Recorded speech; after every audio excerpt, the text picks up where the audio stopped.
నాగబంధం అయితే నాగబాబు అయితే కాటేసింది అన్న. Two worst of it's kind movie. Trailer లో మీకు ఏమైతే హై పాయింట్స్ అనిపించాయో అంతే మూవీ. అసలు క్యారెక్టర్స్ ఎందుకుంటే తెలియదు, వాళ్ళని ఎందుకు చంపేస్తారో తెలియదు, ఎవరు ఎందుకు వస్తారో తెలియదు, ఎవరు ఎందుకు వెళ్ళిపోతారో తెలియదు అన్న.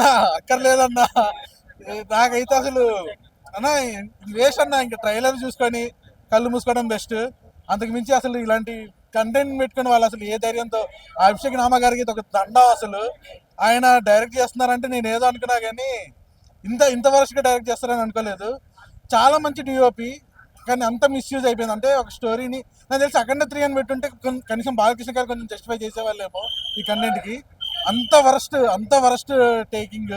చెప్తున్నా కదా, క్యారెక్టర్స్ వస్తాయి, క్యారెక్టర్స్ చచ్చిపోతాయి. అసలు అంటే ఏమనుకోనంటే జనాలు హై ఫీల్ అవుతారని తీశారో, లేకపోతే జనాలు ఇక్కడ ఎక్స్పెక్ట్ చేయకూడదని చెప్పి ఆయన అన్ఎక్స్పెక్టెడ్ సీన్స్ పెట్టారు, అర్థం కాలేదు.